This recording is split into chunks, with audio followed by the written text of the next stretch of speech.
welcome to particularly those in the public gallery to this special meeting of the Planning Committee dealing with an item which we decided last week we should not deal with in order to make sure as many people who wanted to comment on the particular application to have opportunity to do so. Apologies for those for whom that has caused extra inconvenience. Anyhow, welcome to this meeting.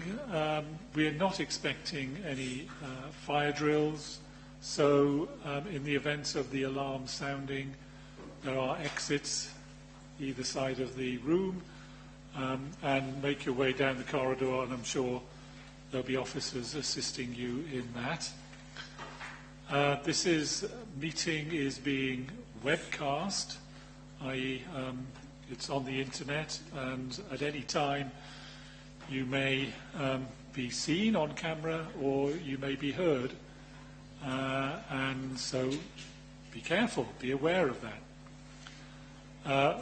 Because it is available on webcast, both now and subsequent to the meeting, any other recording of the meeting is not permitted.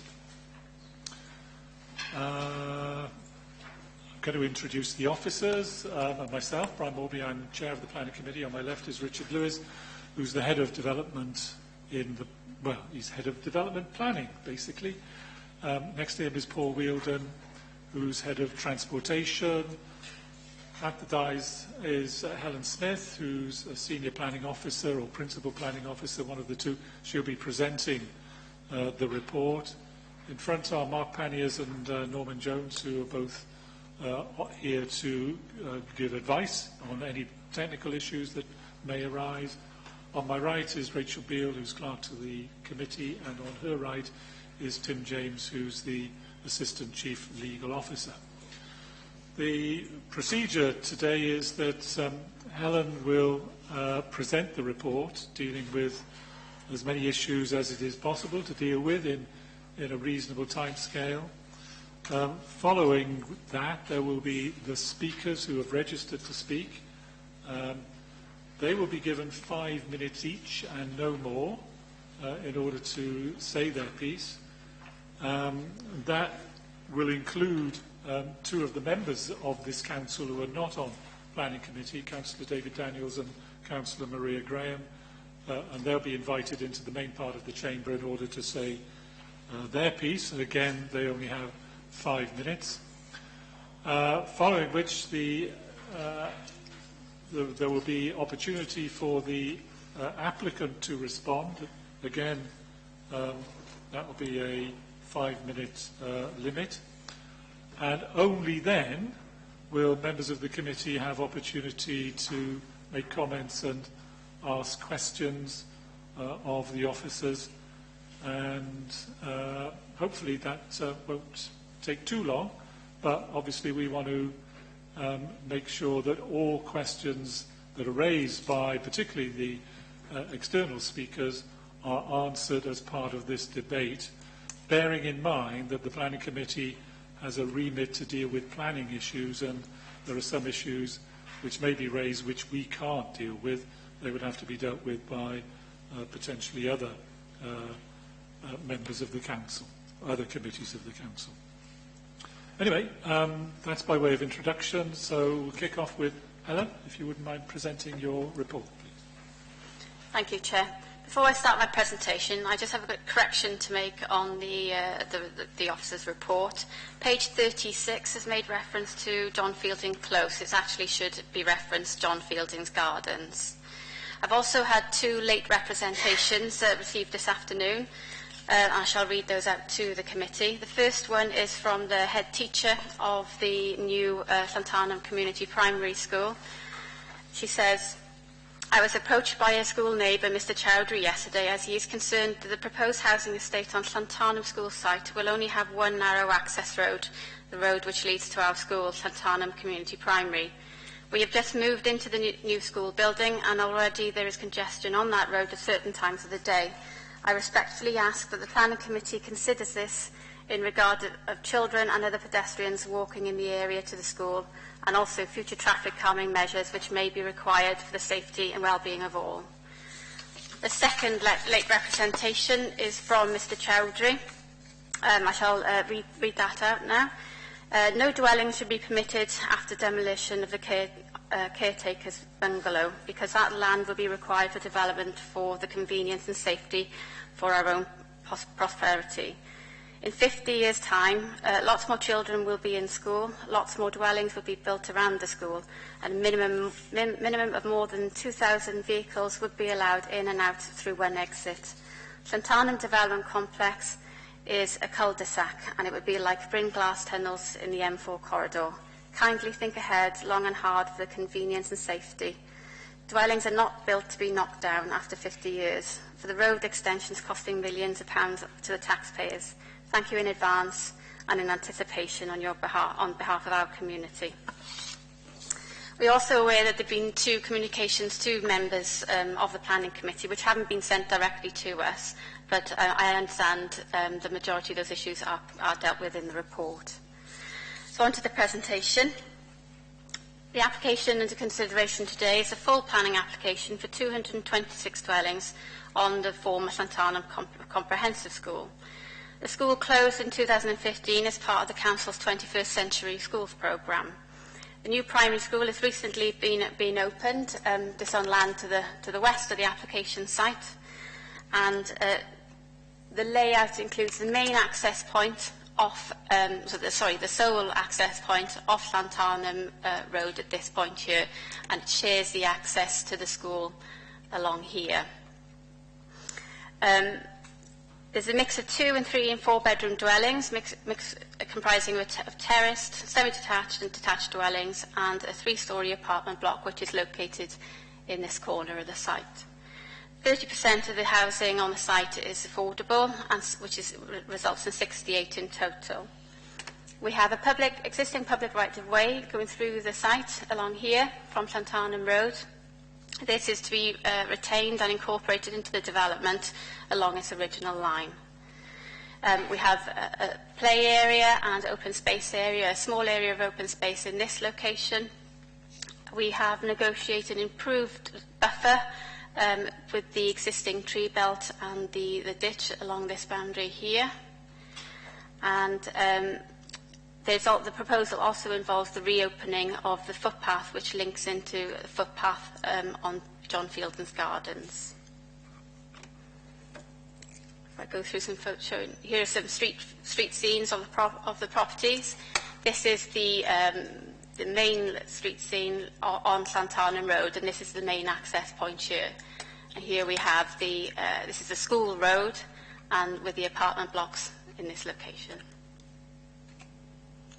This is the footpath link, a photograph taken from John Fielding Gardens, and as you can see, it is currently blocked off.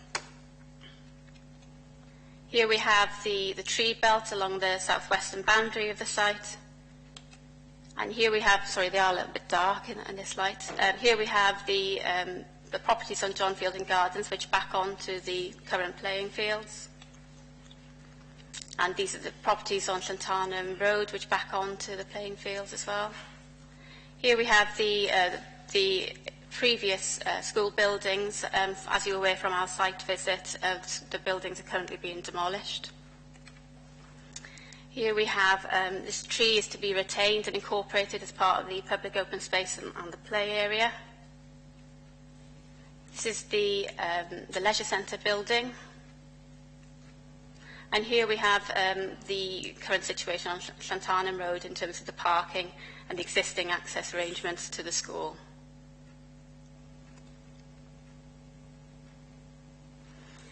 We've had many objections from local residents. They're all summarised in more detail in the officer's report, but the main issues that residents have raised are the loss of their playing fields, loss of the access to the rear boundaries of their properties, increased traffic on Llantarnam Road, the reopening of the footpath onto John Fielding Gardens, resulting in antisocial behaviour, footpath number 164, not designated, issues raised in terms of overlooking loss of privacy from the proposed dwellings, overdevelopment of the site, and also there's been a petition for parking facilities on Llantarnam Road to be provided. The main issues that we're here to consider today in terms of this application is that in the event of phase 2, which is the area of land where the current playing fields are, in the event that the Village Green application not being successful, then mitigation is required to offset the loss of those playing fields. The applicant has agreed to pay a sum of £602,358 to provide 2 3G pitches on land to the west on the existing playing fields opposite the new school.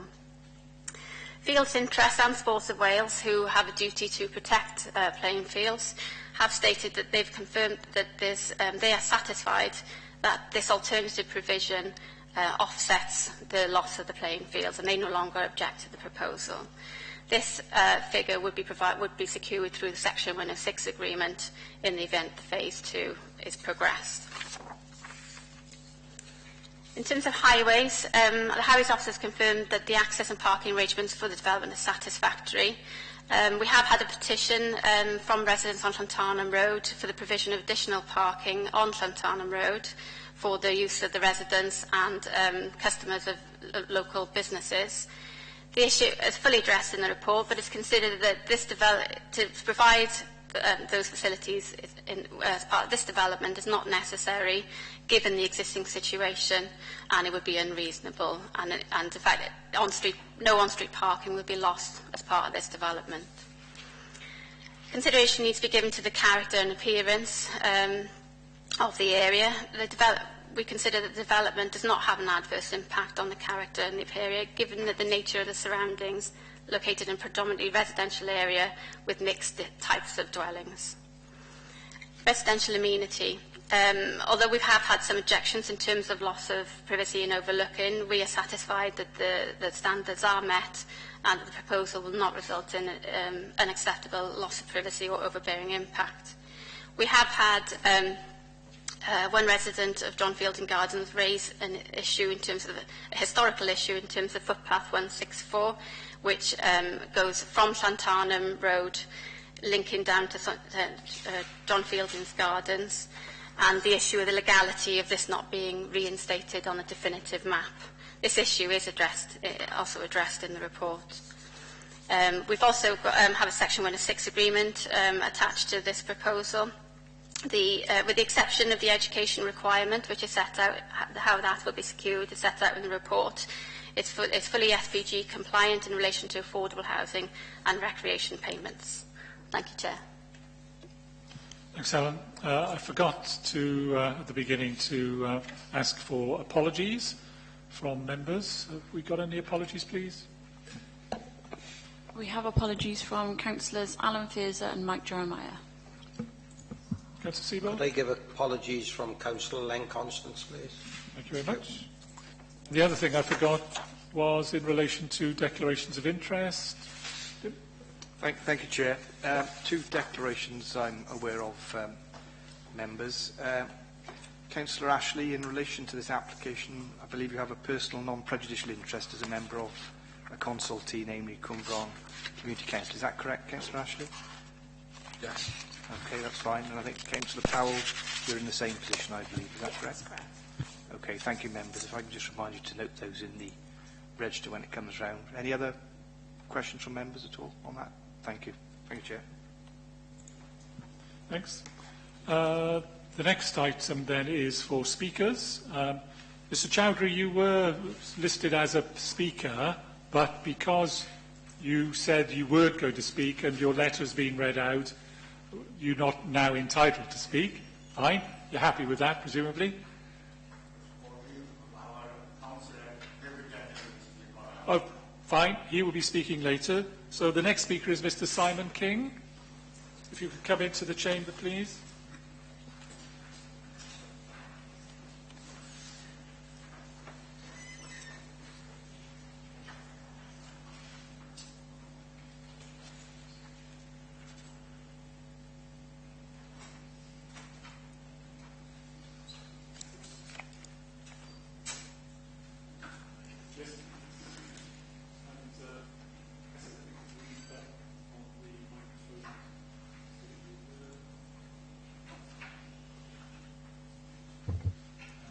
Okay. Okay. And your 5 minutes starts number 0. Do you want me to do any others when we get there? Yeah, that'll be fine. I think I'll be done in 5 minutes, but yeah, just let me know if I'm still going. Thank you. Hello. I live on John Fielding Gardens, and whilst I'm not overly pleased that you're going to be building all these houses in an area that I overlook, my main objection is with regard to the footpath that is being proposed to be reopened. When the path was previously opened, there was an awful lot of drunken, lewd, antisocial behaviour, and my property and one of my neighbours, Les Gwilym, who's present, and other neighbours have a lot of footfall through John Fielding Gardens. And when you bear in mind that was just an open field at that point, when you're putting 226 houses that side and joining effectively a small 30-house estate onto a 226-house estate, the footfall that will go through our property or past our property is going to be absolutely incredible. We had burglaries, cars were keyed, lots of nefarious activities, because a path like that offers you the opportunity for one party to go one way and another party to go another way. In fact, my wife called into the police when we saw something going on in the street, and we believed that the people thought the path was still open and had an opportunity to disappear. Luckily, the police apprehended them in that instance. So, you know, the proposal talks about designing crime out, it designs crime in, as far as we're concerned. And everybody who is impacted by this proposal believes that the path should not be reopened. The council's own officer, the police, the Gwent police think that the opportunity for antisocial behaviour and more crime will be massively increased if this footpath is reopened. You know, and there are people who have asked for this path to be opened that are not actually impacted by it directly.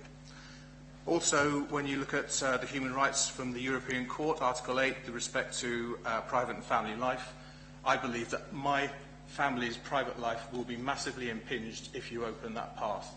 We also foster, and we have some vulnerable children in our care, and I wouldn't want to expose them or my own children to that. What we saw before was absolutely horrendous. 3, 4 o'clock in the morning, you've got all sorts of people going past your house, throwing bottles and drinking and shouting loudly. Also, from what we've read in the report, there's one appellant who wants this path reopened, we see, and we're aware that there have been meetings going on with Barrett and Torvine and this appellant, and deals being done that we're not being invited to attend to represent our case, and these deals have agreed that, you know, there will be paths opened. And I don't believe that's right or fair. That's not part of what I believe the democratic process. It's not transparent as well, because we should be involved in any meetings that take place that regard that path, because it does massively affect our lives. And we believe the appellant lives on Newport Road, which is a major thoroughfare with a 40-mile-an-hour speed limit. Also, and my neighbour Les has far more knowledge on this, but the footpath shouldn't exist. Shouldn't exist. In 2011, I believe you hired a barrister to look into this, and his recommendation that the footpath should be removed from all maps. It was expunged in 1957 and therefore shouldn't even exist. There's a number of other technical issues where the maps haven't been updated, and despite saying that it's addressed in the report, we don't believe it is. So there are a number of technical issues. Also, the Welsh Government have published their guidelines, which fall into line with the English guidelines, that say that, you know, the maps should have been kept up to date, and they haven't been. So there are technical issues around why this footpath shouldn't even be opened. So from our point of view, we accept you're going to build these houses, and it's going to go ahead. But if you keep the proposal to reopen the path, then we will make sure that we appeal to the highest level and bring all the evidence and you know, our personal feelings to bear on the situation, because it will have a massive impact on mine and all of my neighbours' lives. 1 minute to go if you need it. Okay. That's it. Thank you very much. So that's our case, is please don't open that path. It really will be detrimental to the life of people living in John Fielding Gardens, and we didn't buy into that when we bought those properties. Thank you, Mr. King. Thank you. Thanks very much. Mrs. Morgan? No, not yet. No, sorry. Sorry, one of the members was speaking to speak, and you get your turn in a while, please. So, Mr. Morgan, are you going to speak on behalf of Mrs. Morgan as well? Yeah, I'll speak now, if that's okay. Yes, please. Come on in.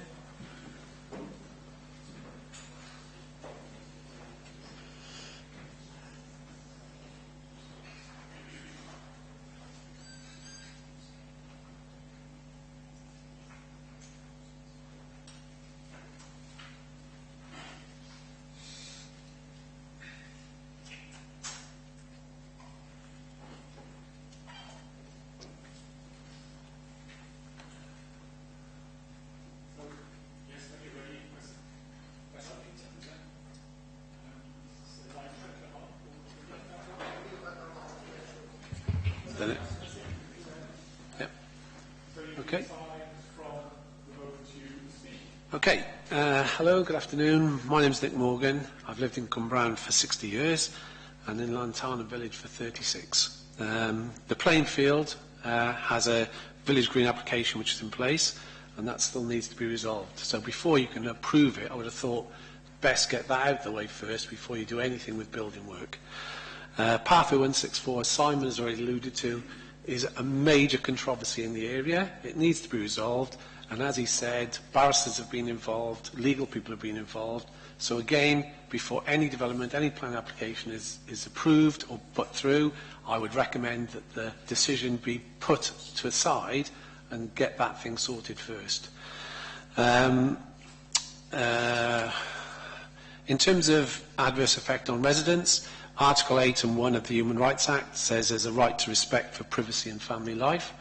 There's a massive adverse effect on all those residents overlooking that field, okay? Overlooking loss of privacy, there's never been any buildings behind any of the residents on Lantana Road, so it stands to reason that putting up 220 houses is going to have a major impact on all of us, okay? Historical fines. The environmental statement says there may well be potential for currently unrecorded material that may be on site. Construction operations associated with development will require extensive below-ground disturbance. This will involve the excavation of trenches for buildings, foundations, service runs, etc. These operations would damage and remove the surviving buried archaeological remains. I don't know if anybody knows the area, but you've got Lantana Abbey, which donated the land, and there's lots of archaeological evidence in the report which says that will all be lost. And again, before you approve a plan application, perhaps it might be ideal to let somebody get in there and find out what you've got, yeah? Because it might be you find some significant finds. There was a gentleman just the other day, bought 10 hectares of land up the valley somewhere and discovered a major find, okay? So don't lose this opportunity. Burton's Close, the amount of traffic entering Lantana Road. We've already seen an application, or we've heard from the lady who runs the new school about the problem with traffic. There's no houses there at the moment. The only traffic is from the developer, and the only people there are demolition people. And already, without any houses, without anything else, she's complained about traffic. I think that's a major consideration for you. In terms of the amount of traffic, in the traffic report, it says there could be 450 cars running along that road, right by the school. So that is a complete no-no, as I can see. The number of accidents per the report, when there was only probably 100 cars there. If you look at the report from 2011, there's a number of accidents happened outside the old Lantanum school. You just had 100 cars there. If you look now, Burton's Close has 25 houses, Grayson Way has over 200 houses, the old coal stores has 45 houses. That's already an additional 500 cars coming onto Lantanum Road. So it's 500 cars without this development of 228, which is another 450 cars. That's 1,000 cars going past a little primary school. If you think that's progress, well, I'm deeply disappointed. The Maltons development has an access road to the industrial estate per the key principle, which is integration of community industrial park, and therefore any housing development should also follow this key principle and not have access onto Lantana Road.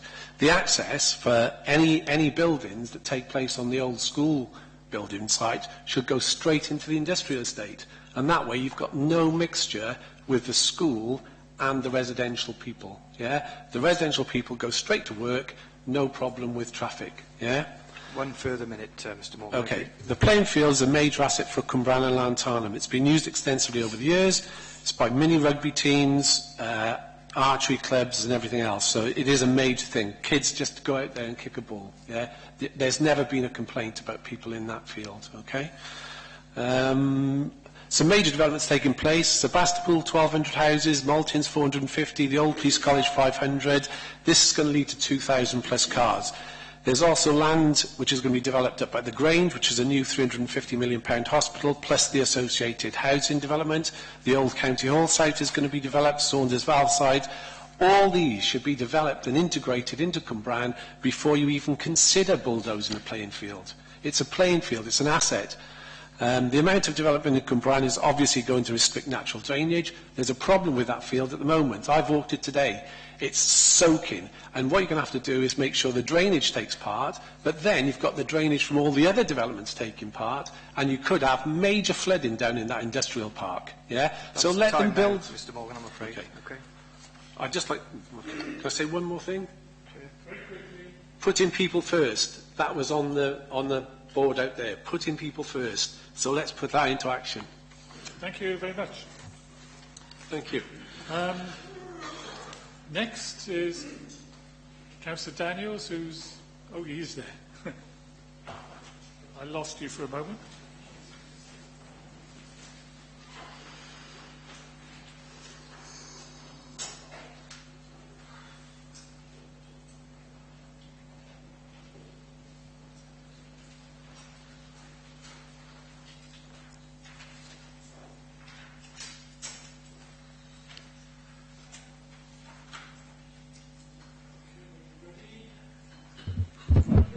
Thank you. Afternoon, members. Firstly, I'd like to thank the committee for delaying the decision on this application in order to further consider outstanding issues that you've heard from previous speakers, issues which I'll raise today, and in order to allow the ward councillors to speak before you.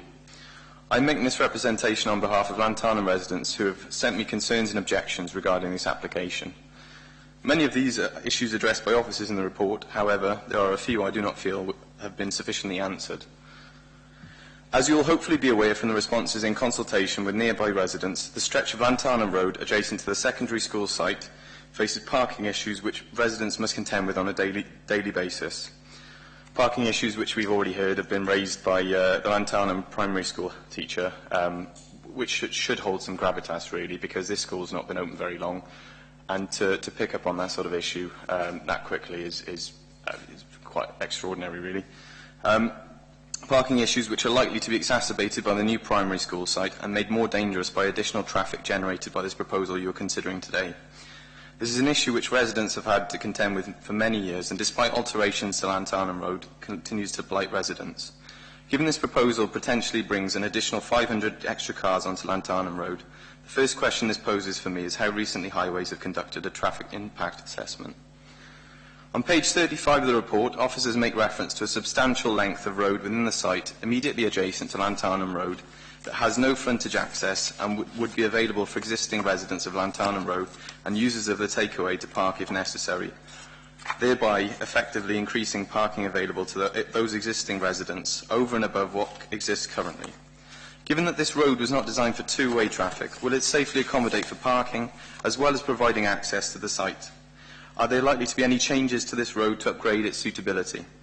Should planners and developers be able to incorporate parking facilities into this stretch of road, I believe this would go some way towards providing adequate parking facilities to address the issues faced by residents living on Llantarnam Road. This development provides an opportunity for us to plan ahead to prevent further issues arising. I would like to ask that the Planning Committee takes this issue into account and gives some thought into making an appeal to the Exec Member for Neighbourhoods and ask that he consider having an input on the developing a resolution for residents. The second issue I wish to raise is of the proposed reopening of the path leading through John Fielding Gardens. This is an issue which I bring on behalf of residents of John Fielding Gardens and one which I understand is subject to ongoing legal guidance. The reopening of the path is strongly opposed by residents of John Fielding Gardens, with a petition to close it in 2010 garnering the support of all households. As far as I'm aware, that remains solid today, that there is widespread opposition to this, as you've heard already from the speakers that have been before me. In the assessments and conclusion sections of this report, the concerns of residents seem to be limited to antisocial behaviour related to the school. However, clarifications from residents reveal that that the more serious acts of antisocial behaviour took place on the weekends and in the night. Residents are worried that this will return upon the reinstatement of the path. This concern appears to be shared by the designing out crime officer for Gwent Police, who advises against the reopening of the path as a means of preventing antisocial behaviour in the area, and it recommends removing the path from the planning application. I believe it may be in the Planning Committee's gift to introduce an amendment or a condition to remove the reinstatement of the path from this proposal, and so on behalf of residents of John Fielding Gardens, I ask that you consider this. Thank you for considering this representation. Thank you. Councillor Daniels. Councillor Maria Gray.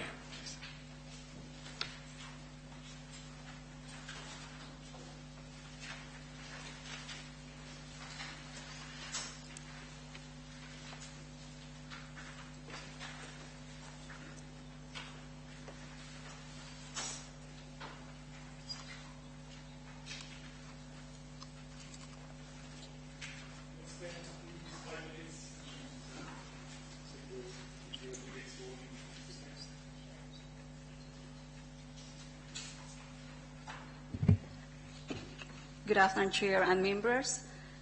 I wish to present the Lanthanum residents' concern about the above proposal. This is an important planning application, and I am confident that you will consider carefully the views presented here today when reaching a decision that will affect the everyday lives of my residents. It's important not just to reflect that whatever you decide today may change our community in Lanthanum forever. I would like to draw your attention to the proposed footpath joining the new Bell Estate and school to the John Fielding Gardens development. Previously, a footpath performing the same function as the one proposed was stopped by the local authority because of the antisocial behavior and criminality it helped to promote. The residents were glad it had gone and are now deeply concerned, indeed fearful if it should return. Residents very concerned at this aspect of the proposal, given that much of the police presence locally is targeted towards the town centre, leaving the communities of Oakfield and Lanthanum to fend for themselves. The development proposed represents a significant overdevelopment of the site, which will add to the pressure on an already overstretched local infrastructure with its increased demands on traffic and parking.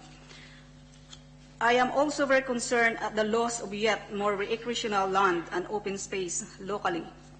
I would also add the applicant should not allow to rely on using the boundaries fences of the existing properties at Lanthanum and John Fielding Gardens, and must build their own boundaries fence for their sites.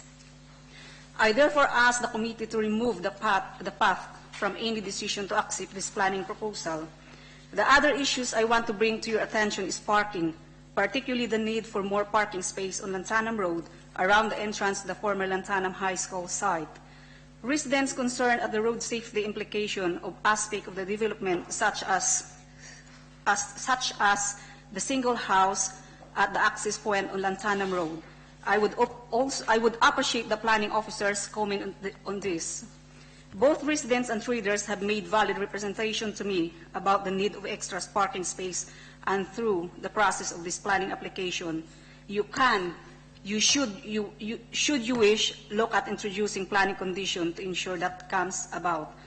In conclusion, please consider seriously these particular matters. Many people's lives will be affected by the decision you make today. Please do the right thing by them, the residents of Lanthanum. Intervene. Thank you very much, Chair. Thank you, Councillor Graham. And Mr. Mitchell, please.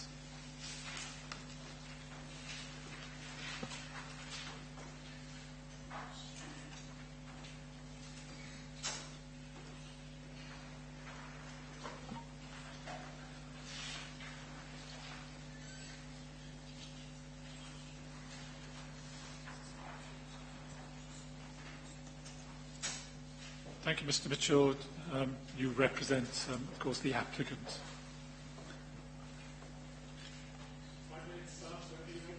Thank you, Chair. Thank you, members.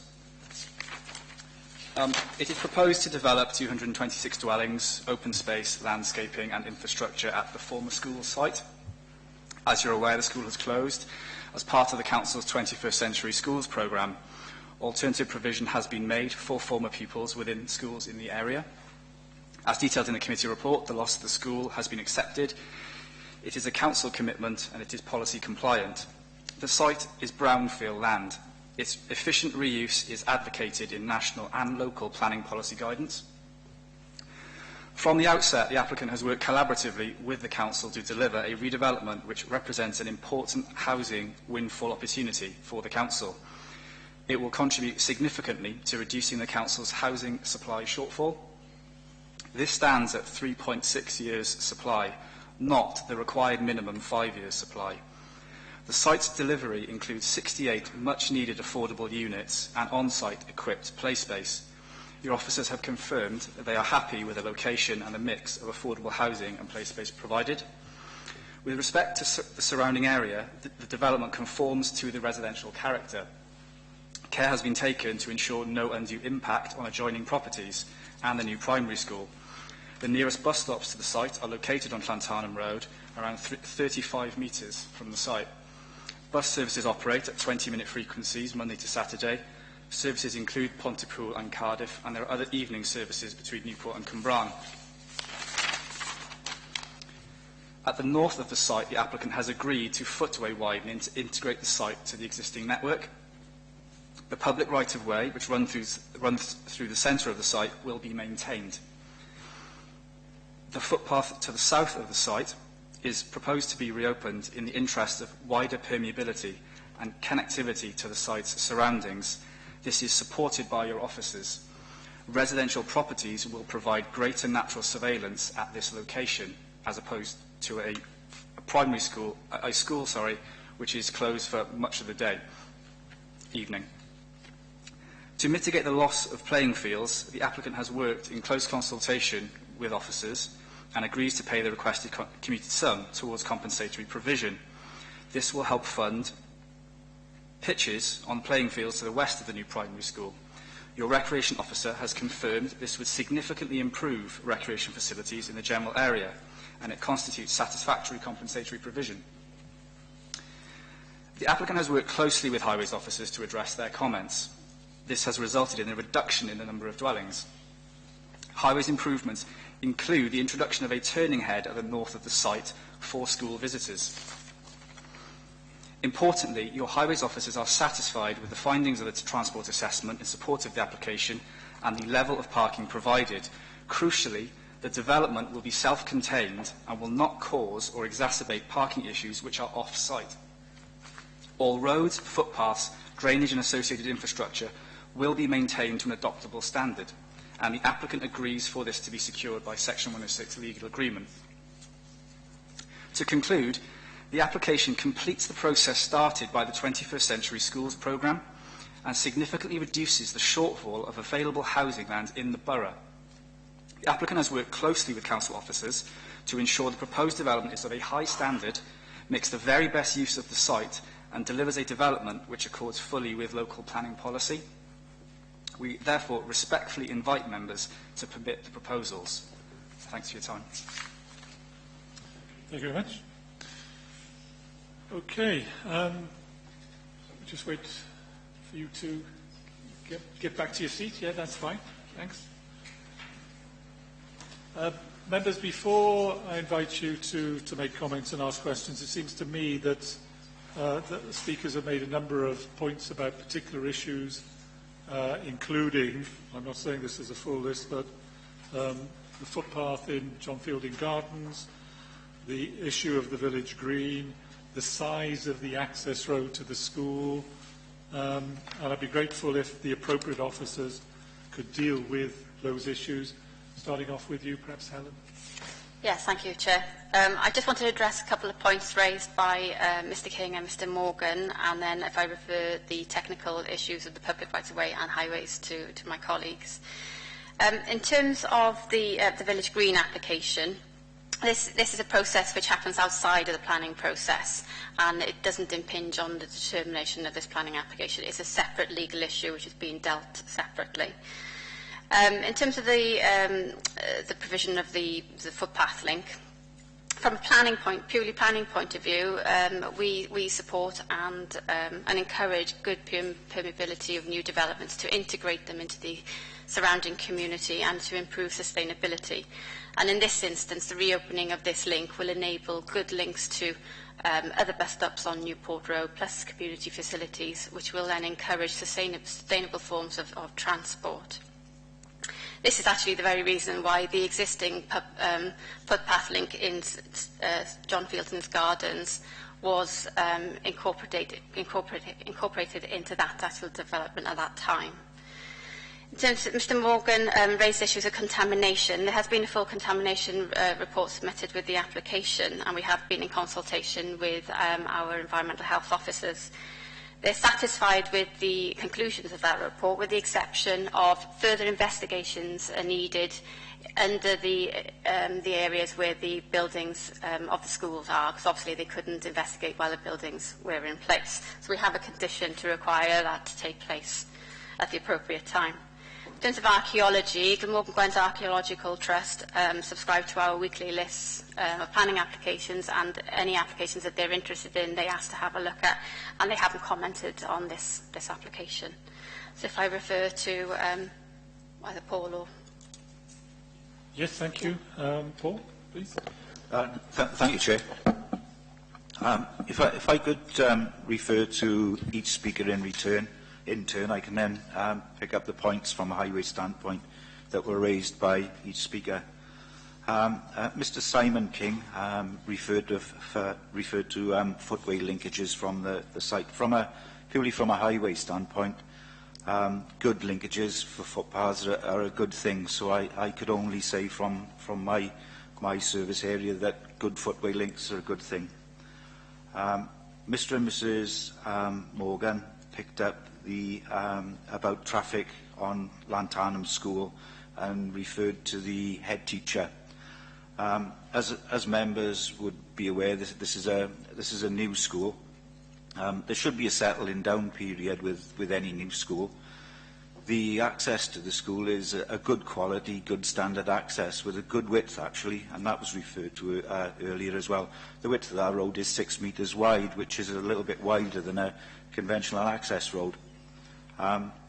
If you look at the school development as well, within that school development we've got parking provision for teachers, parking provision for parents to pick up and drop off their children within that new school site, an extensive length of access road.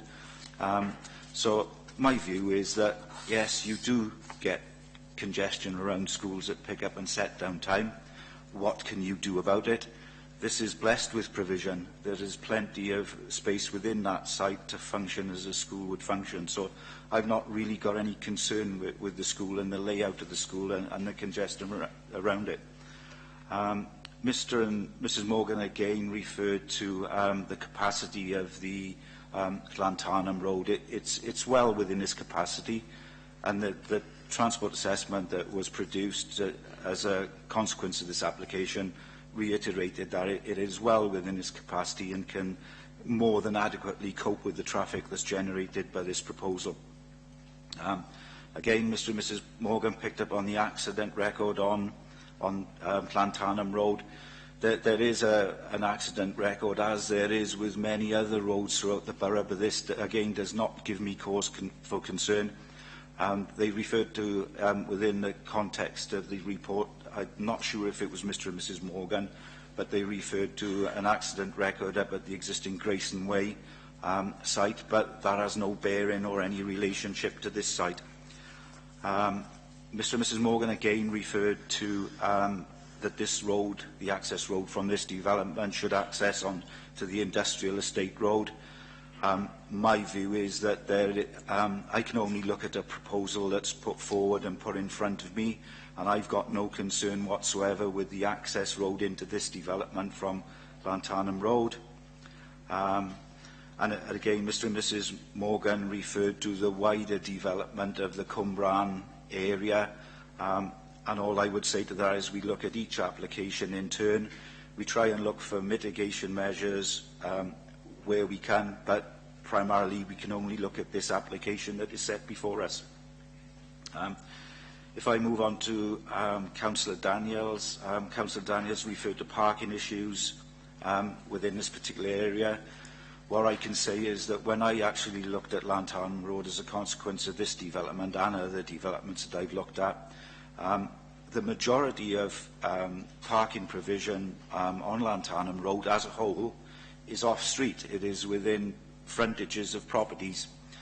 Notwithstanding that, there is a concern about the terrace front in this particular site, but it is not like many other sites that we have throughout the borough. There are parking bays front in this site which were done as part of a road safety scheme in 2013-14. These parking bays have provided one space per property or thereabouts. There are off-street parking spaces on the two-end on the two-end detached properties. And if you walk 50 yards away from this site, there are parking bays that are very often free of traffic, or it is nowhere near capacity, these parking bays. So there is provision around this particular area for people should they want to use it. Notwithstanding that, again, is that if you look at the plan of the site itself, there is some space within this site which is near the terrace of houses that people could park within the site because there is an expanse of road there that there is no frontage access. Again, just to pick up on the point that Councillor Daniels raised, the road leading to the school site is 6 metres wide, which is wider than a normal road. I can't really understand where the comment came from that that particular road is narrow. It is not. And fronting the site, there will be no loss of car parking provision for residents as a consequence of this application. So this proposal doesn't propose losing any space whatsoever on Lantern Road. If I could then move on to, perhaps lastly, Councillor Graham. Councillor Graham again raised about local infrastructure, parking and traffic. Hopefully I think I've covered most of that previously. Councillor Graham also raised about the single property within the site. There is a caretaker's property, and I think that has been demolished, but any parking provision for that particular property is within the site and within its own curtilage. So just to reiterate, as you will see from the report, from a highway standpoint, we didn't oppose this application from a highway standpoint, and there is no particular reason why we should, based on parking provision and the traffic generated by this proposal. Thank you. Can I just ask you, Paul, the 6 metre access road, I can't think of 6 metres as to what that allows. Would that allow cars to be parked on both sides and for traffic to come both ways? If you think, if I just put it in context, if you look at a 4.8 metre wide road, that allows 2 cars to pass. If you look at a 5.5 metre wide road, that would allow cars to park on one side and cars to pass. So you could have a section of, say, 4 or 5 parked cars. Cars would come past and they would stop and wait. 6 metres allows possibly for 2 cars to pass, which is tight, plus cars to park as well. One side. Yeah. Right. And the other aspect which I wasn't quite clear on, the Village Green application, if that is successful, that has no particular implications for the development from a planning perspective. No, that's right. The site has been developed so that in the event of the Village Green being successful, phase 1, which is the land where the existing school is and the leisure centre is, that can proceed on its own. The play area will be also provided as part of phase 1 development. Okay, members, over to you. Comments, please, and questions. Councillor, forgotten your name. Burnett. That's right. Thank you, Chair. One question to start. Who actually closed the footpath? Did Torvine close it off? I refer that question to our Rights of Way officer, Mark. Thank you, Evan. This has been quite a long-standing issue. I'm trying to think what the best way. It was a public footpath. It was put on the definitive map in 1967. But then in 2011, there was evidence provided to the council that said it shouldn't have been on the map in the first place. But in between that, there was the development of John Fielding Gardens. Now, John Fielding Gardens affected the original route of the footpath. Can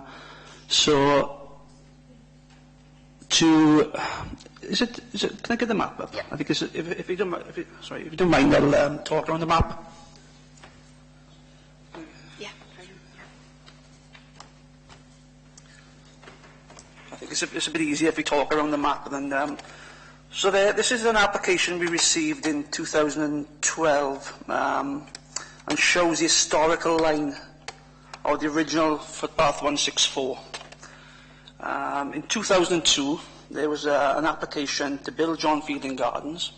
Okay. Now, this footpath was still live. It was still a public footpath that people used. But as part of the planning application, it was agreed that this section of footpath would be extinguished, and then a link provided between what turns out to be number 13 and number 14 John Fielding Gardens to link onto the adopted highways, which would provide the link then still onto the Newport Road, as shown the historical link then. Now, this section of path was dedicated by Redrose as a public right-of-way. And in fact, it's still a public right-of-way. It's still live. Although it's blocked off at this point here, it is still live. It's still live as a public right-of-way. What happened in 2011, evidence was provided to show that this remaining part of the footpath shouldn't have been added. So the new route shouldn't have been added in 1967, but that part was extinguished as part of the John Fielding Gardens application. This part remained to this point here to provide that access. Now, in 2011, evidence was provided to the council to show that that shouldn't have been added to the definitive map originally. So that section was taken off through a legal event modification order, and then so we lost that section, but that section was still live. It's still a public right-of-way, and it's blocked off at that point in the moment because obviously we lost that part. So access was blocked off to that field. The link, as I say, we think will provide. It provides access to the wider network of public rights of way in the area. It provides access to the local amenities. So you've got the church, you've got the public house here, and it's a community hall as well in this area. And there's a bus stop in the area as well. So that's why we supported the footpath staying there and a connection being made to it through the site. I'll pick up on some of the queries brought about with the speakers. I'll try to deal with them as a whole. First, with the antisocial behaviour aspect, we had complaints about antisocial behaviour previously, and this is going back around 2010. It was dealt with at the time. Unfortunately, there was found to be no mechanism that we could extinguish the path based on antisocial behaviour. The area wasn't designated as a high crime area, so you say there's no mechanism to be able to take that footpath off. Again, it's obviously antisocial behaviour. It's something that we all deal with at some time. Obviously, we felt. We had sympathy for the people who lived there suffering this, but there was no mechanism that we had that could take it off the map. The second one, again, with the Human Rights Act, this query was brought to us, again, around about the same time. I passed it on to our legal section, and they said that there was nothing, again, no mechanism that would allow us to take that route off the map. So that's why it stayed there. And as I say, I think those are the two main issues that have been brought up through the speakers. And again, I'm open to any other questions, mind if the members wish to ask. Yes. Can I just ask then? Sure. if you can't do anything about the public right-of-way up until the point where it gets onto the current playing field, Yes. but the route that goes on further across the playing field is not a public right-of-way, Yeah. then keeping that blockage in place Yeah. would mean that people don't have, well, the site wouldn't have the permeability that is being suggested, but at the same time, there's no public rights of way beyond John Fielding Gardens. Well, it's a bit more to add to this. I'm sorry, as I say, it's quite a involved story. When that section was removed, now the people who lived in the area claimed to have used that route. And so as soon as that was closed, we received an application to re-register it. Okay, and the legislature, there's a mechanism in legislation that allows you to put an application into the council to register the path again. And this is based primarily on the 20-year usage rule. So if it could be proved that it was used for 20 years. Now, the council's initial findings, and say, went to Cabinet, and based on guidance and advice received from a barrister, it was determined not to make an application. But the main issue here, as you can see, the claimed route is going through somebody's property there. All right? So until this application is resolved, it was found that this footpath should be kept open. All right? Because if it was found that the footpath should be re-added or reinstated onto the definitive map, we can't allow it to go for somebody's property, especially when it was agreed that this link was put in to replace the original link then. Yeah. Can I just finish off that one, Chair? Yes, please. Yeah, but as Chair just said, the original footpath should never have been there anyway, so there is no actual right-of-way through that field, but only that little link you've got there. Yes. So the original, what you've taken away, yes. I think that's what Chair was trying to get as well, there is no right-of-way there. Although you didn't put the application in to put it back there from 1967 then. Yeah, that's right. But as I say, even though it was extinguished in 1956, all right, and the evidence showed that it was confirmed in 1957, but it was added to the map in 1967.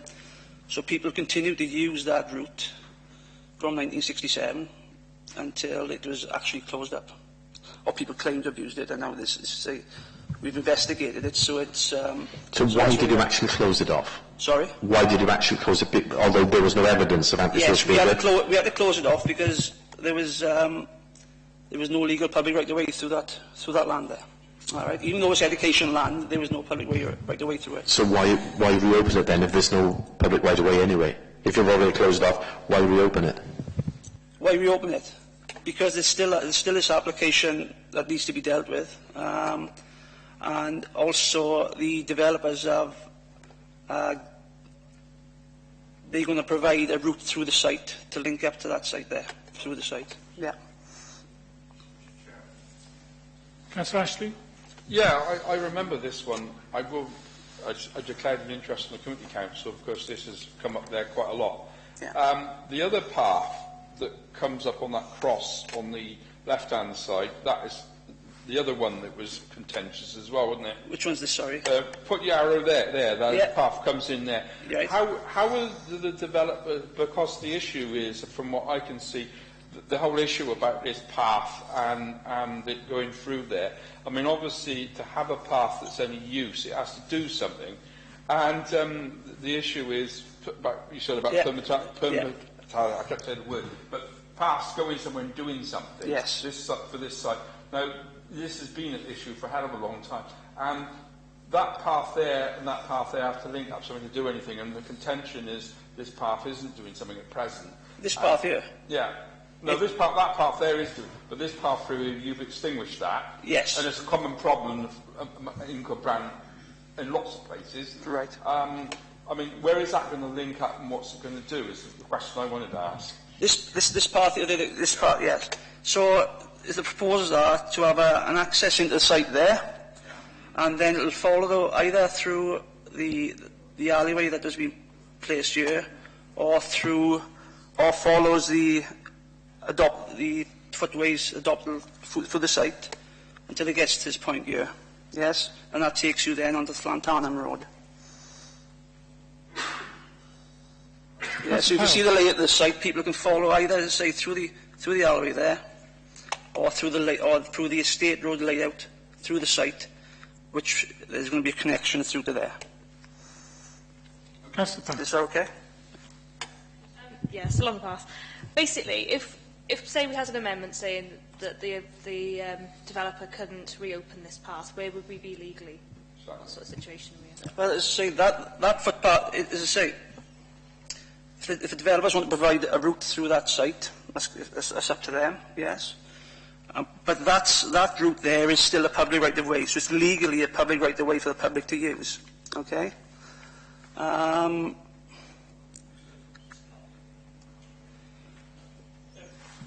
Yeah, so it's still a live public right-of-way, yeah.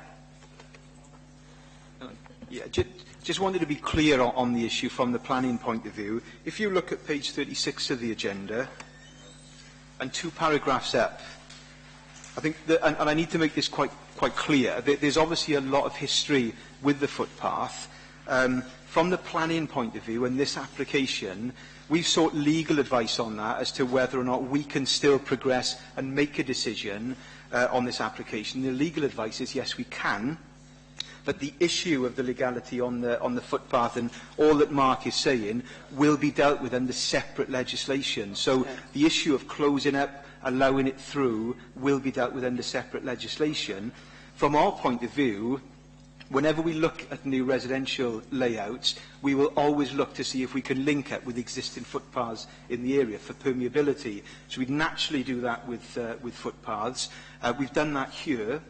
And Barrett's have obviously shown a route through the site, which we believe is good planning practice. So on the one hand, we are endorsing that you allow that permeability, which is something that we'd always seek through residential estates. But in terms of the future of the footpath at John Fielding Gardens, that is a separate matter that must be dealt with under separate legislation. I just wanted to make that clear to members. It doesn't stop us from making a decision. Yeah, as I say, sorry, Richard. Yeah, it's, as I say, it's separate legislation that's being dealt with here. You've got the Highways Act, and there's the Wildlife and Country Act, which is separate legislation to the Planning Act. So that's what the footpath will be dealt with, is under the Wildlife and Countryside Act and the Highways Act. I'm sorry to labour the point. Is there a way of providing permeability, but avoiding going through John Fielding Gardens? No, this is not, unfortunately. You've got access at this point here, and that point there. There is a public right-of-way that runs there, but as you can see, the red line boundary, if we try to put an access through there, it takes it onto a private access to these houses. So that is the only public access that we can have from that site. Anyone else on that particular issue? There'll be some more issues, I'm sure, in a moment. Councillor Evans, please. Thank you. Thank you, Chair. It's just clarity, and you give us a bit of advice there, Richard, but it seems strange to me. We are seeking legal advice, but we can take advice before the outcome of that legal advice. That's what you were saying, yes. Which I find very strange. The legal advice that we is seeking through the footpaths legislation. There's separate legal advice being taken on that particular issue through separate legislation. The legal advice that we took from a planning point of view is, given that situation, can we still make a determination on the application? So the legal advice to us as a planning authority is yes, we can make that determination, and the issue with the footpath needs to be dealt with under separate legislation where separate legal advice is being taken, if that makes sense. I note in the report that we've already sought legal advice through the Planning Inspectorate as well. Where are we with that advice coming back? Yeah. Do you want to pick that up, Mark? Yes. Well, as I say, it goes back to this application that we received in 2012. We've gone through a process now. As I say, it was turned down. The council made officers made a recommendation to turn it down based on advice that we received and that was approved at Cabinet. Now, the applicant wasn't happy with that decision, so he went to the planning inspector, and that went through a process as well. And then the planning inspector upheld the appeal and determined that the council had to make an order to add that path back onto the definitive map. Now, that process was reported to Cabinet, but at the same time, the developer, or the proposed developer, approached the applicant, the person who was responsible for submitting the application, and there was a proposal put forward to them, to the applicant, that if they withdrew the application, then they would provide the route through that site to connect up to here. Okay? Now, we sought guidance from the Planning Inspectorate, and the guidance that we received stated that yes, because no order had been made, the applicant was able to withdraw his application at any time. And that's where we are at the moment. Now, there was a query raised on this point, and we've gone back to the Planning Inspectorate to clarify that, the information that was provided previously, and they responded to us on that, and now it's with our legal department waiting verification. And that's where we stand at the moment. Initial question was, what outcome, when you expect an outcome from our legal department? We're just waiting now for the our legal department to verify that. It could be any day. It could be at the end of this week. It could be sometime next week. Yes. Talking of which, but as I say, sorry, Chair, just to reiterate the fact that, as Richard said, this is separate legislation we're dealing with at the moment. Okay. Tim. Thank you, Chair. If I can just hopefully try and clarify things for members in relation to this issue. I think there's two issues essentially in terms of, if you like, legal advice. First of all, there's a live issue, as Mark has explained at some length, in relation to the history and background of FP 164, that footpath cutting across the site. And there's an issue as to whether or not we now need to follow the previous advice from the Planning Inspectorate, which was to reinstate the footpath on a particular route, or whether we can indeed, whether the Council can enter into an agreement with the developers for an alternative route to be provided. Those are complicated matters with a convoluted history. There's recent guidance that's been issued in relation to those aspects. We're not necessarily going to have a resolution in relation to that anytime soon. And that aspect, if you like, in my eyes, is similar to the Village Green aspect, where we're probably not going to have a resolution until the middle of next year, maybe even this time next year. But separate from that, what the committee is dealing with this afternoon is a planning application, and the other legal advice, which Richard was referring to, second paragraph up on page 36 in the report, is that there is no reason why this committee cannot go ahead and determine this application properly today, even though it knows that there is an issue about what the route of that footpath should be and whether it should be reinstated, and at the same time, even though it knows there's a Village Green application outstanding. So in other words, there would not be a proper legal basis to say we're not going to determine this application this afternoon just because there's a convoluted history about a footpath which runs across part of the site. That would not be a good basis for not determining the application. The applicants are entitled to have the application determined, and if it were deferred or not dealt with because of these other legal issues, then in my view that might leave the Council open to some challenge if the matter wasn't dealt with, because those are to be dealt with under separate legislation. It's exactly the same, well, not exactly the same because it's different legislation, but it's a similar situation to the Village Green application. We couldn't defer this application today because the Village Green application is outstanding. That will be dealt with separately. The developer is aware there's an issue over that, and the developer is aware there's an issue over the footpath. So I hope that perhaps clarifies things for members a bit in relation to those aspects. Thanks, Tim. Now, there's Councillor Taylor, then Councillor Seaborn, then Councillor Cameron.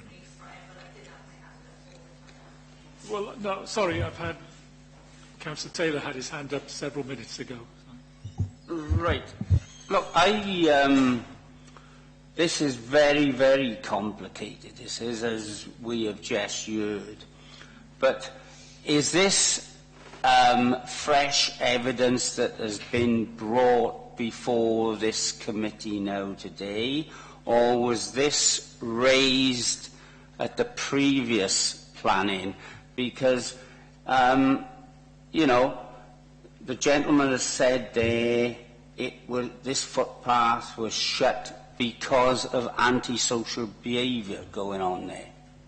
You know, what has the developers said? You know, because surely have you put this back to the developers? Because, you know, antisocial behaviour is one of the biggest issues, not just in this new development, but everywhere we go, you know. And I wasn't on the site meeting to see it, but, you know, it's been shut off for a reason, you know, and as this person has just said, you know, they are concerned about the antisocial behaviour, and with a big development like this, I think that is a big issue. Also, again, you know, are they thinking about upgrading that? Would they be thinking about putting lights on it? What is happening? Well, I think, you know, you've just had an explanation from the Assistant Chief Legal Officer that this is a matter which is going to be dealt with outside the purview of the Planning Committee.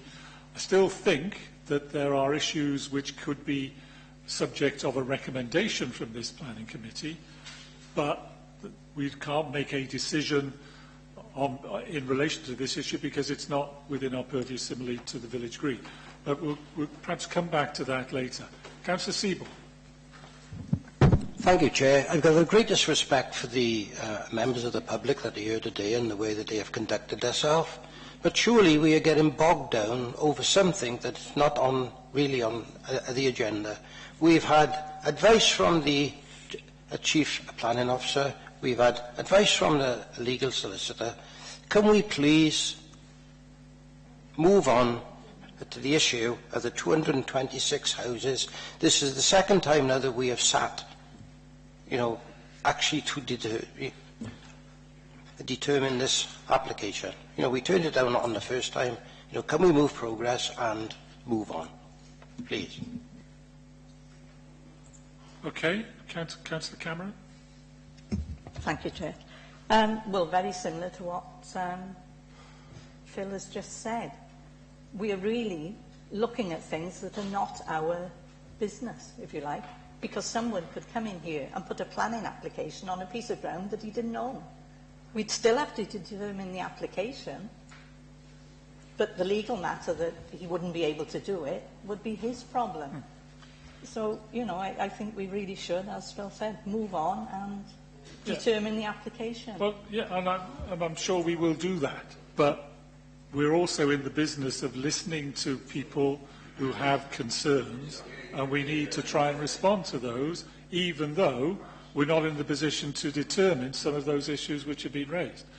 But there is a mechanism, as you know, for us to make a recommendation outside dealing with the application itself. But, yeah, there are other issues which I also think we need to explore within this application. But, Councillor Burnett? Yes, thank you, Chair. We've had some speakers here today that are very passionate what they're going to say. And then we've got people saying, well, it's nothing to do with this anyway. I mean, they're speaking on this application and their concerns. We're here to debate it, not just get on with the next item and poo-poo it away. These people have come here and spent all afternoon to speak on this, so we should be speaking on it, not just get on with the rest of the application, and this is what we're talking about. Mr. Chairman, that councillor just spoke then. He wasn't at the last meeting. So how can he say... You were not. You went out halfway through it. All right, come on. This is not particularly seemly or a good advert, okay? Let's stick to a proper debate about the issues, not having little rows between us. Councillor Cameron. Thank you. I didn't, as Councillor Burnett, say I'm not concerned about what the people said. I have listened. I'm well aware. But I'm quite happy that we've been told that their concerns are going to be dealt with somewhere else. We can't actually determine anything. As long as there is a legal procedure that somebody else is going to listen, and if the footpath shouldn't go through there, that's fine by me, whichever way it goes.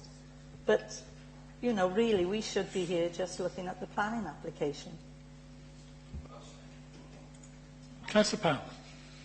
Okay, new issue. On to parking. We heard about concerns about the parking for businesses, etc. Actually, within the development, I mean, obviously, I'm assuming, you know, it's quite a long report, so correct me if I'm wrong. I'm assuming there's going to be parking for each house, and then will there be extra on-street parking? So, you know, perhaps if people wanted to use it, they could go onto the development park and then go to shop and come back. You know, is that going to be possible? Thank you, Chair. Thank you, Councillor. Yeah, within new developments, as a highway consultee, what we try to ensure is that the development parking provision is in accordance with our own SPG. Members will be aware that recently at Council, the CSZ standards 2014 formed the basis of new planning guidelines that we put forward as SPG, and that was approved by Council. So what we do generally is one space for one bedroom, 2 for 2, 3 for 3, and 3 maximum, and then visitor parking. So within this development, it does actually meet the criteria. And what we got visitor parking on street, because the streets are wide enough to be able to do that.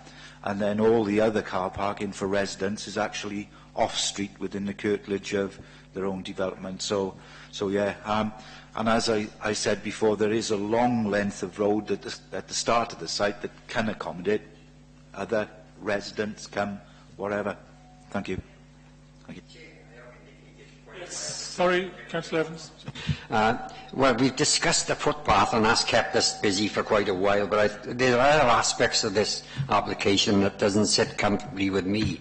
And this is the place where we've got to bring our views together.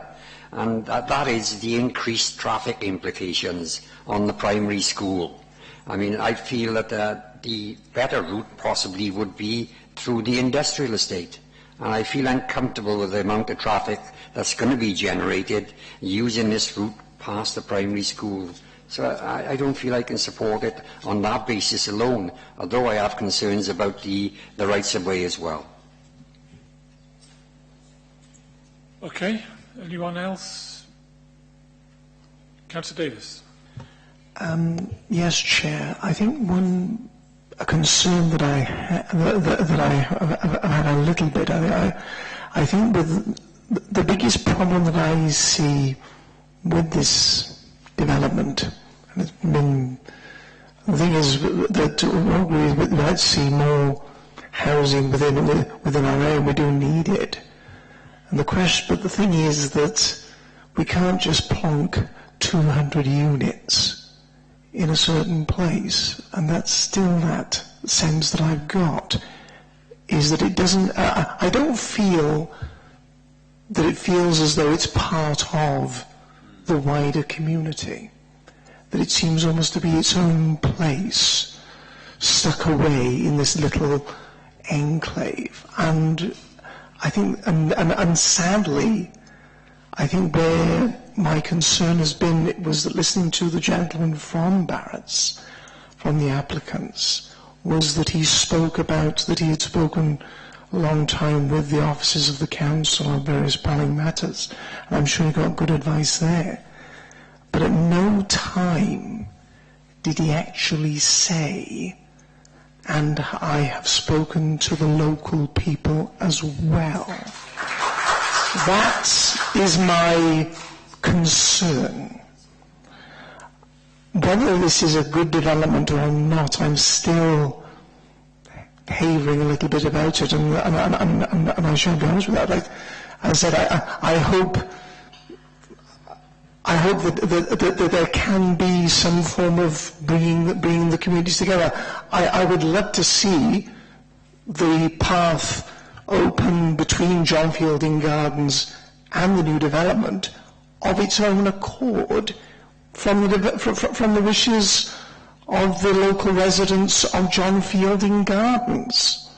Wouldn't it be nice to link up to this new development from their own goodwill? There's still,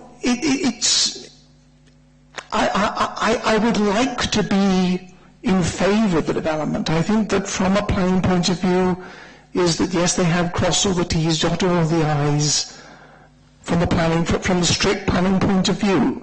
I think, yes, I went to the site visit, and I think that what Paul has said about the work on parking, yes, I think I can't disagree on that, but it still makes me feel uncomfortable. I'm still not totally, while from a strict planning sense, it's right. In other ways, there still feels discomfort. And that's all I can say on that at the moment. I know that they were very hard on it and done some good work, but there is still a feeling of... And the thing is, in the end, the developers do have to sell these houses. And the thing is that with the general feeling around, will there be a market for them? That's my concern. Yeah, I'm going to ask Richard to respond to that, but would remind you that you seem to be talking about, in one respect, the footpath, which is not something that we can make a decision on, and in the other, you seem to be questioning the principle of housing on that area, which is a difficult one for us to deal with, given that it's part of the local development plan. And any appeal we would lose on that basis. I wouldn't say, I wouldn't to that. It's just the sense that it doesn't feel as though, but it's the feeling from a wider point of view that is it in the feeling of whether it feels integrated with the part of the wider community, or is it just a little enclave in and of itself. I think it's the sense of place that I mean, maybe from a strict planning point of view, yes, it's okay, but from a wider feeling, it still feels uncomfortable. So it's the particular way in which the developer has laid out houses and whatever, which you feel is... And also the sense that it doesn't feel as though as though it's been made to feel part of the wider community. Yeah, if I heard you correctly, I think you were talking perhaps about the principle as to whether it's the right place for the development. I think we need to be careful because from if you look in the report under the assessment and conclusion, the starting point is that it's within the urban boundary, and as we know, that's where development would be located because it's got all the facilities, infrastructure around there. In my opinion, it couldn't be better integrated because you've got the school and the local, the roads, the bus stops and the other facilities around there. We've tried to integrate it more through the footpaths, as we've said before, providing the access, etc. So from a policy principle point of view, it's from an officer's point of view, it's absolutely okay. I know you mentioned the marketing. The only thing I can say on that is that I'm pretty sure Barrett's wouldn't build there if they couldn't be marketed. That's the only really response I could give to that. Councillor Waite. Yeah, Chair, I know that no matter what happens to this decision that we make this afternoon, obviously we're going to have to put conditions. What happens though with the conditions if something legal comes up afterwards that that we can't even give that permission for people to build? Could somebody help us with that? Because I think if we go through something and we make conditions and then it goes to the developer who's got another legal person that says no, we aren't going to accept these conditions. Could you tell us where we stand there? Yeah, any conditions forms the legal decision notice, and we have enforcement powers on that. So regardless of anything else, they will be expected to meet and adhere to all the conditions. And as I say, we can take action if they don't. So yes, we can certainly make sure that they're complied with. Councillor Ashley. I did make a note and I certainly, when I went and looked down there about the Dowless Brook and the TPOs that down there, and one of the things that was certainly noticeable down there, it says in it doesn't propose to change the landscape and the trees down there, but certainly it says about management and TPOs down there. They're a very strong feature on that site. And I just wanted to make sure, talking of conditions, that we make sure that was one of the things I think the Conservation Officer suggested about that. And it does sort of come in with the observations that we've been making about the footpath and stuff there, the whole green corridor that goes down that particular thing, and making sure that in future that is something that can be built on, because again it is a strong feature, isn't it? Helen, would you mind? Yes, thank you, Chair. Yes, we were, one of our primary concerns is the protection of the this landscaping belt and the ditch. When the application first came in, the garden boundaries were actually included part of the hedges and the trees. So we negotiated with the developers to remove those boundaries away from the trees and the hedges and the ditch, and also increase the distance from the properties to reduce any pressure in the future on this important ecological corridor. Also, in terms of the management of the site, the open space and the play areas, which would include this area, will be undertaken by a management company set up by the developers. This will be secured through the Section 106 agreement, and as part of the Section 106 agreement, we would require full details of the management regimes for the various different parts of the site. I have seen some stuff fairly recently on biodiversity tours, which is this going to be a strong biodiversity and mitigation management company, or is this just going to be the usual cursory one? Because taking in account what Nigel just said, which I somewhat agree with him on, actually what he said I thought was really good. What level is this going to be at?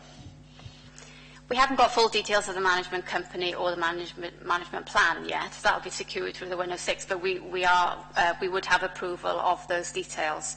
Management companies do come in different forms depending on the particular value of that part of the site. So, but we would anticipate that any regime that we would approve would require careful management of the areas for their particular value. We do have some obviously quite strong historical and conservation stuff around that, which we've alluded to and people have asked questions about. And it's certainly this particular site has got a lot of historical and obviously conservation stuff down here. Yes, it has. And we take those into account when we see all the details of the management plan. Councillor Evans. Thank you, Chair. I wonder, you've heard my thoughts about the footpath, which has been explained to us this afternoon, really is outside our control. My particular concern is about the generated traffic that this will mean. Is there any opportunity at all to explore the opportunity of the industrial access rather than the access that's proposed in the report?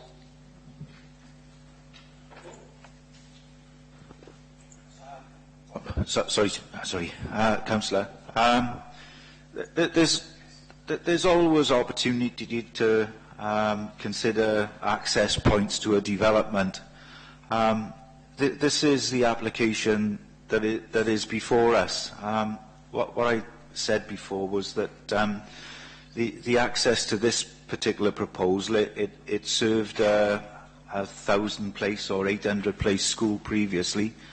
The traffic transport assessment that came with this particular application didn't raise an issue with this proposed access that we see before us.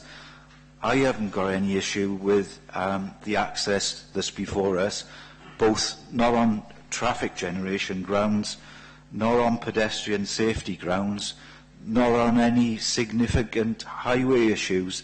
So, although if members and that mention are there alternatives, all I can say is really we have to consider the proposal that's before us and consider, is that acceptable in highway and transport and pedestrian safety terms, And if it is, all we can say is that we would not oppose the application that's before us. Thank you, Chair. Sorry, Councillor Parish, you haven't spoken yet, please. Thank you, Chairman. I'd like to ask about the drainage and the surface water runoff. Is the sewer adequate to take it? Because some of these new developments quite often have flooding problems. I just want to be assured that it is adequate. Thank you, Chair. Yeah, we have got a detailed surface water drainage scheme proposed as part of the development, which sees attenuation tanks in this area here discharging into a drain in this location. The attenuation tanks will ensure that the water runoff is restricted to greenfield rate of runoff. So the rate that runoff will be discharging into the sewers will remain as existing in terms of greenfield rate runoff. And we've also had confirmation from NRW and our drainage officer and Welsh Water that they are all satisfied with the drainage proposals for the site. Councillor Cameron. Thank you. Well, we've strayed on to now something that isn't in the application, saying about a different access to the site.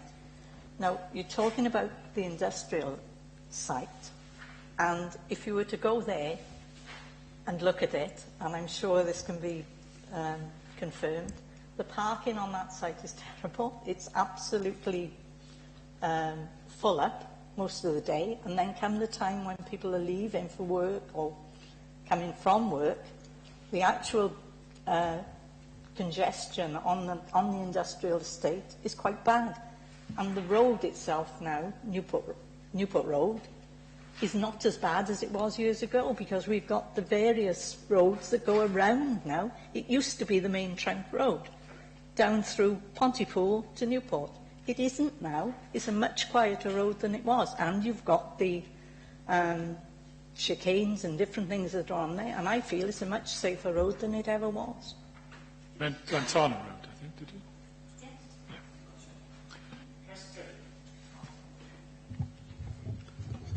Thank you, Chair. Councillor Parish really stole my thunder there, where she was on about the surface drainage water. Now, right, we've got a report from our drainage officer, but in here it says Welsh Water has raised no objections. Now, I have brought this up a number of times in different planning applications.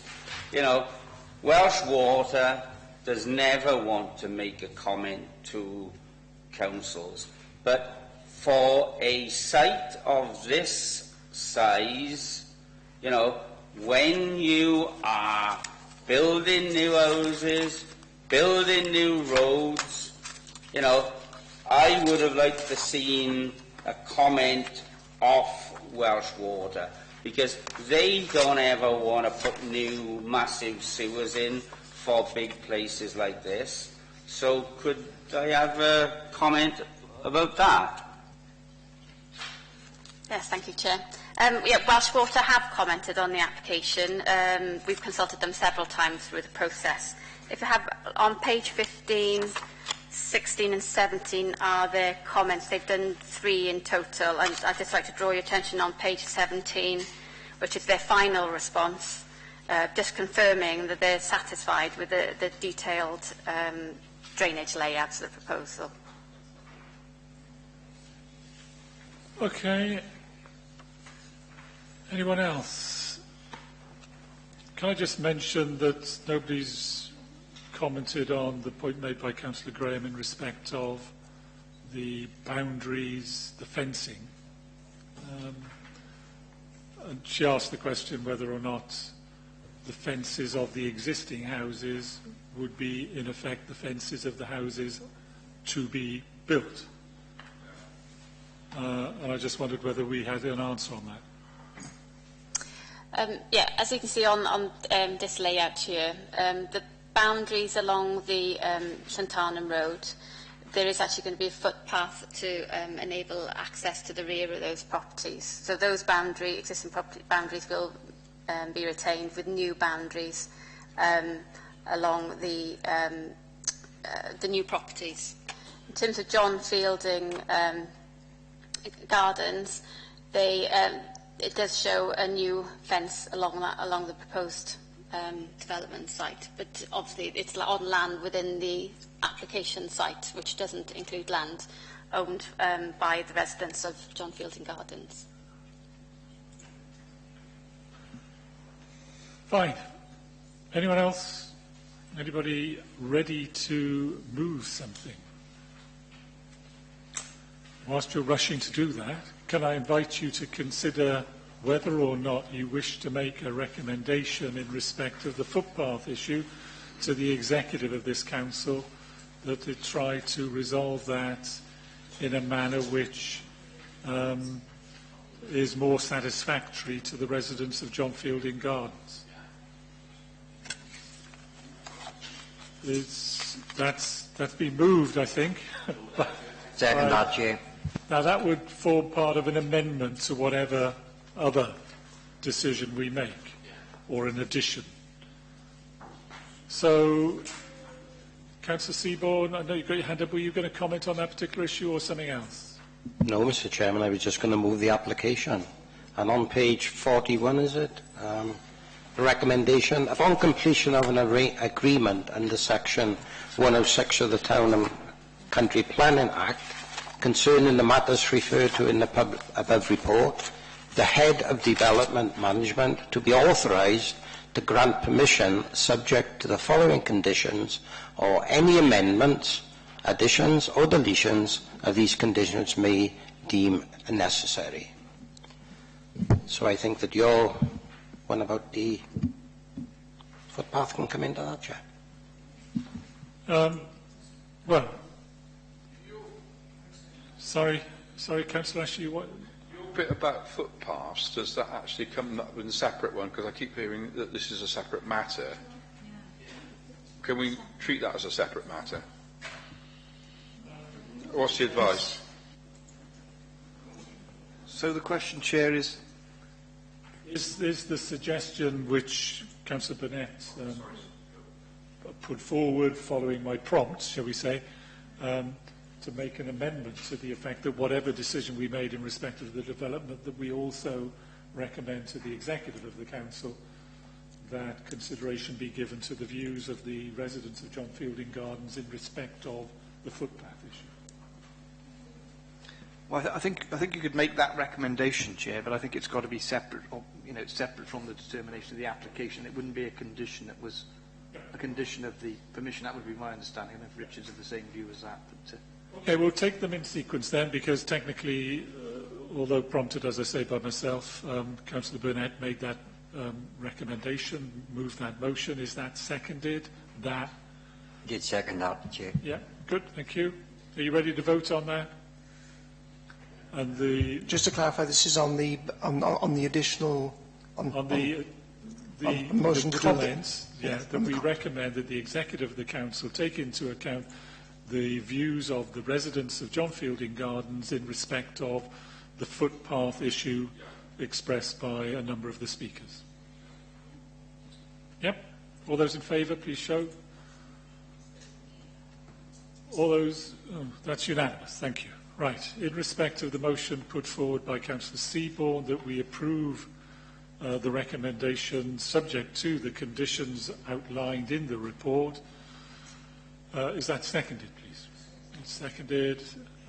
Anybody wish to move an amendment to that? Yes, Chair.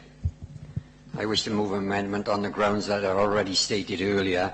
I'm not happy with the situation with the amount of traffic that will go past the new primary school, and I'd like to make an amendment on that issue. So, yeah, I think we need a bit more than that, Councillor Evans. So you're moving an amendment that the application be rejected on the basis of Yeah, I'm not sure that is an amendment. I think that's more. It's. Well, I haven't had a second yet. Yes. Chair, that is my amendment. Okay, well, I think we need to get the wording exact then, because we're talking about a motion which is to approve subject to the conditions.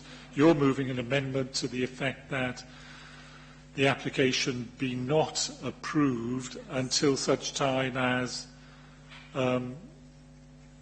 you're satisfied, or the committee is satisfied with the road traffic issues that you have raised in respect of Llantarnam Road. Yes, Chair, that covers it. Okay. Okay. We need to take advice a minute.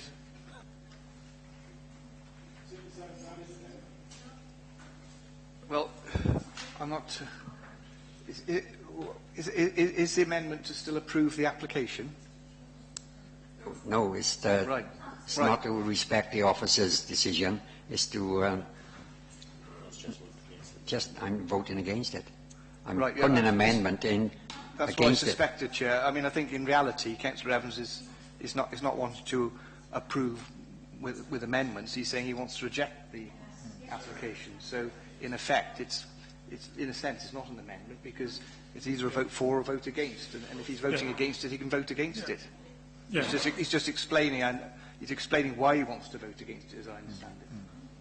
Certainly, and this is for benefit for the members of the public as much as anything, if we turn down an application, then we have to be explicit in terms of the reasons, and they have to be material planning considerations. It can't be, that we just think, oh, we don't like Barrett's or we don't like houses or whatever. It's got to be a material planning consideration.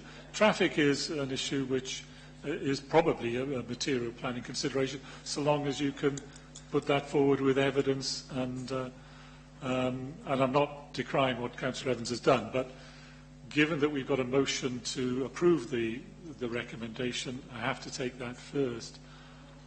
Unless you come up with an amendment which is a genuine amendment, not a negative. With respect, Chair, I feel that is a genuine amendment. Sorry? With respect, I do feel that's a genuine amendment. But well, the legal advice is it isn't an amendment in as much as you're rejecting the application.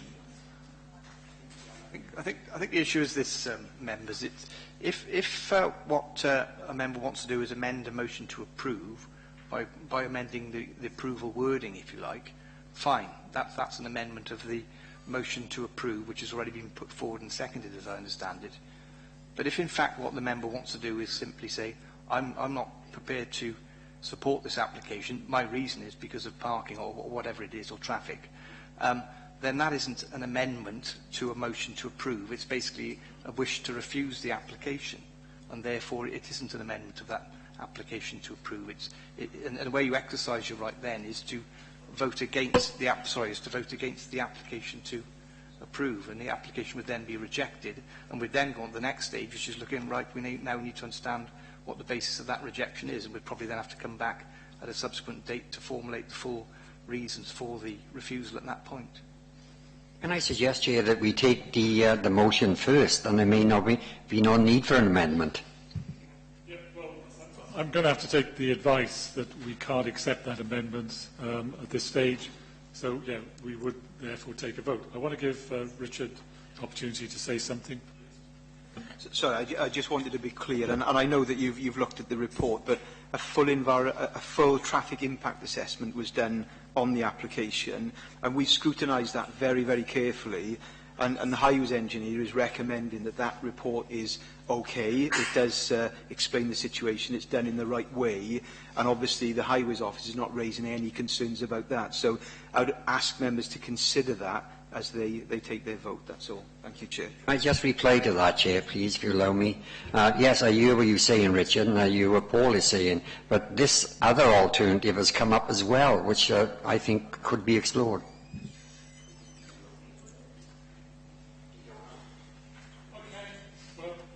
Sorry. No, well, unless you've got an amendment to move, Councillor Taylor, then I think we're stuck on procedures, which is that we've got a motion in front of us. and we need to deal with it. But I'll give you a chance. Do you wish to move an amendment, bearing in mind the advice that had been given by the Assistant Chief Legal Officer? Okay. Oh, well, okay. I still want to ask a question. This development was put into our local development plan, was it not? It's not specifically allocated, but the policy is that within the urban boundary, there is a presumption in favour of residential development, and this is within the urban boundary. So the principle of the development is acceptable. Yeah. Okay, that's it. Let's vote on the motion, which is to to approve the application. Sorry. To approve the application, subject to the conditions. All those in favour, please show. 2, 3, 4, 5, 6, 7, 8, 9. All those against? There's an abstention, or are you against? Sorry, so 1 and 2 abstentions. 1 against, 2 abstentions. Okay. Fine. That is carried, therefore the application is approved. Before we finish, I'd just like to thank the speakers and any interested parties. Appreciate that you won't necessarily be happy with the decisions that have been made, but I hope to see that we've taken some time to debate as many of the issues as we can, and no doubt the issue of the gardens can still be looked at in due course. Thank you.